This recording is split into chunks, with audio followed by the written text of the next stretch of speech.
This is my 5-tier SquirmStack for mealworms, and this is my personal SquirmStack. So I've got a lot of things on here that are prototypes or defective pieces that I keep for my personal use. This top decided that it's not worth trying to do the design. It doesn't come out really great, so I don't use that anymore. These small, really narrow worm trays, I don't really use those anymore. They're too small, not quite deep enough for most consumers, so I use them for my personal use. And then I also have some of these that are defective that I never ever get to a customer, but these are for my personal use. So if it comes out defective, I don't sell it, I use it at home. So quick rundown of my personal SquirmStack for my mealworms. This is the pupa sanctuary, where I put the mealworm pupa right up here so they're safe from beetles, safe from being eaten from worms. This center piece is where I put the fresh wheat bran, or I also sometimes use some mealworm or mealworm chow. I'll put that in there. It's a little bit of a boost, so extra protein that's supposed to enhance production. Put that in there, and then the beetles will gather around here and eat that. Keep some cardboard pieces for some extra surface space. You see little mealworms like, little beetles like to hide under there.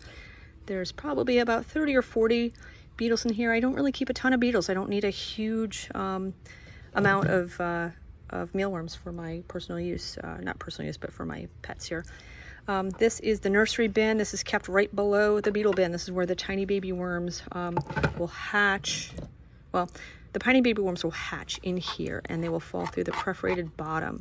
The perforated bottom, you can see there some of the wheat bran falling through, has perforations similar to how the top has perforations.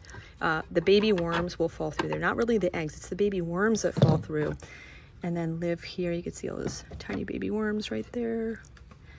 You can see they're squirming around in there.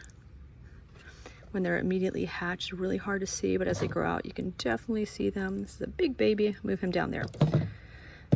This is where juvenile worms live. I've got to do a little maintenance, give them some fresh wheat bran that's due today. Give them a little shake, separate the frass from the worms. I often save the frass from this level because often there are tiny worms that fall through. Yep, we can see lots of tiny worms there that have fallen through. They're not big enough to sift out yet, so I'm going to leave those guys there for now.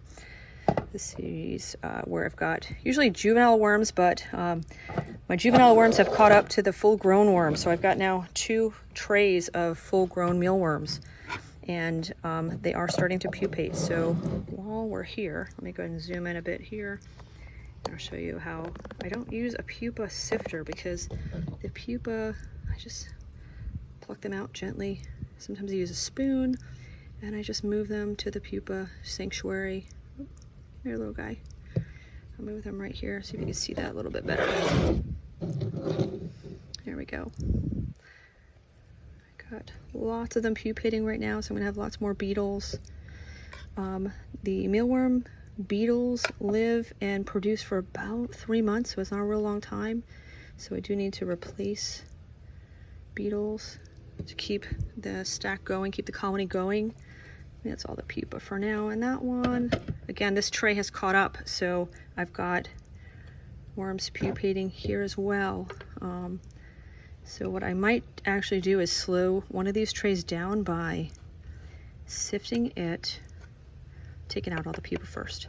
And then what I'll do is I'll sift out the frass, put them in a cup with a little ventilation in the lid, and I will fill it with wheat bran, and then I'll pop these guys in the fridge to slow down their maturing cycle.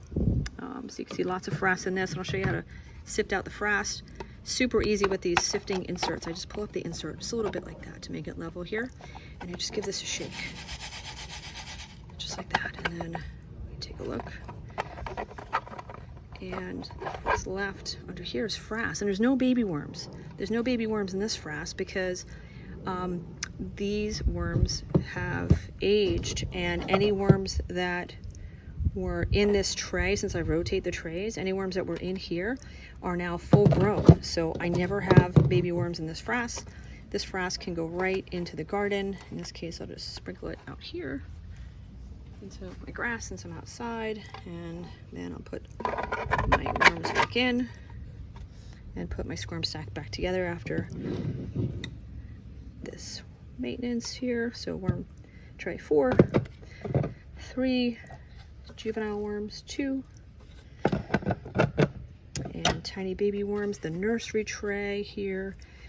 See more little baby worms there. This is tray 1, and I'll put my beetle tray back here, and I've got my pupa I've got to put back on the pupa cap, and there you go. That's a SquirmStack MAX.